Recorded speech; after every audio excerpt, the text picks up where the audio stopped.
নমস্কার বন্ধুরা, আমি নিলয়। আশা করি আপনারা সকলে ভালো আছেন, সুস্থ আছেন আর সবাইকে ভালো রেখেছেন। আজকে স্নানযাত্রা, জগন্নাথ দেবের মহাস্নান আজকে। সত্যি কথা বলতে সকাল থেকে আমার মনে ছিল না আজকে দিনটার কথা। হঠাৎ মনে পড়তে সব কিছু তাড়াহুড়ো করে জোগাড় করলাম। আমার জগন্নাথের অনেক পোশাক, তার থেকে সবুজ রঙের একটা পোশাক বার করলাম। স্নানের পর তাকে পরাবো। সঙ্গে ছিল চন্দন, মধু, কর্পূর, তিলক মাটি, সিঁদুর, আরও ছোটোখাটো জিনিস। আমার মাস্টার বাপিকে দিয়ে ফুলটা আনালাম। বাড়িতে কেউ ছিল না, বলেছি না মনে ছিল না। তারপর আসন থেকে জগন্নাথ দেবকে নামিয়ে আমি বারান্দায় নিয়ে এলাম জগন্নাথ, বলভদ্র, সুভদ্রাকে। পোশাক খুলে তাদের এবার স্নানের তোড়জোড় করব।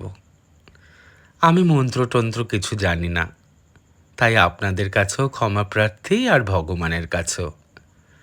ঈশ্বরকে স্ট্রিঙ্গার ছাড়া আর কি করাবো বলুন? আগেই তো বলেছি, যিনি দুহাত তুলে সব কিছু আমাদের দেন তাকে আর আমি নতুন করে কি দেব। আজকে স্নানযাত্রা, তাই সব কিছু একটু একটু করে আমার স্নানের আয়োজন। যেমন একটা মানুষ একটার পর একটা সুগন্ধি জিনিস দিয়ে স্নান করতে পছন্দ করে, তেমনভাবেই আমি আয়োজন করেছি। আমি সত্যি কথা বলতে জানিও না কোনটার পর কী দিতে হয়। তবে আমরা যেমন করে শৃঙ্গার করি, যেমন করে স্নান করি, যেমন করে বিউটি পার্লারে যাই, ঠিক তেমন করেই ভগবানকে স্নান করিয়েছি। তাদের একটু বিউটি ট্রিটমেন্ট আজকের দিনে, ফেসিয়াল, বডি ম্যাসাজ ইত্যাদি ইত্যাদি। ক্ষমা করবেন আমি যদি কিছু অন্যায় বলে থাকি।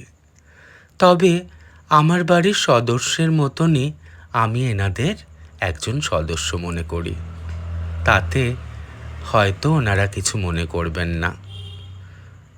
সেই জন্য ছোট্ট আয়োজনে আপনাদের সকলকে স্বাগত। আমার এই স্নান আপনাদের কেমন লাগলো অবশ্যই জানাবেন। আর যদি কিছু ত্রুটি হয়ে থাকে আমাকে বলে দেবেন। পরের বছরে সেই স্নানযাত্রায় আমি সেইগুলো আপনাদের কথাগুলো মাথা পেতে আয়োজন করব।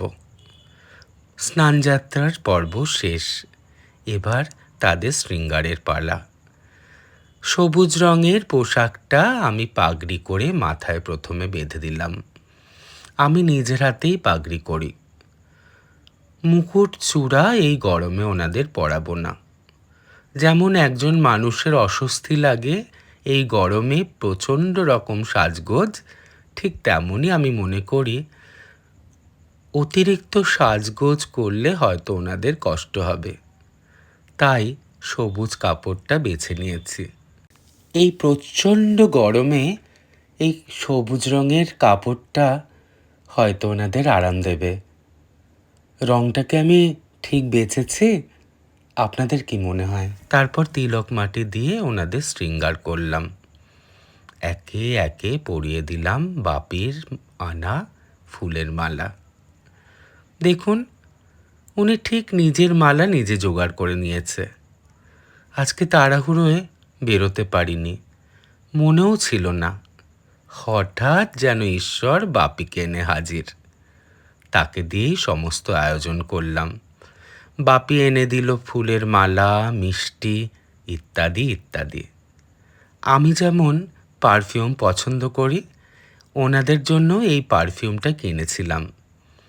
এটা কিন্তু আয়ুর্বেদিক পারফিউম। ওনারা হয়তো আয়ুর্বেদিক পছন্দ করেন, তাই না? শৃঙ্গারের পর্ব শেষ। তারপর নিয়ম মতো আরতি। হরে কৃষ্ণ হরে নাম করে আরতি করলাম। আগেই বলেছি, মন্ত্র আমি জানি না, যা করি মন দিয়ে, ভালোবাসা দিয়ে, অন্তর দিয়ে। পরিবারের কোনো সদস্যকে যেমন বিশেষ দিনে আমরা একটু যত্ন আরতি করি, ঠিক তেমন করেই অন্তর দিয়ে, ভালোবাসা দিয়ে তার পুজো করলাম। এনার পুজো নিয়ে আপনাদের যদি কোনো উপদেশ থাকে অবশ্যই জানাবেন। 1 মাস বাদে রথযাত্রার পুজোয় আপনাদের উপদেশ অনুযায়ী আয়োজন করব।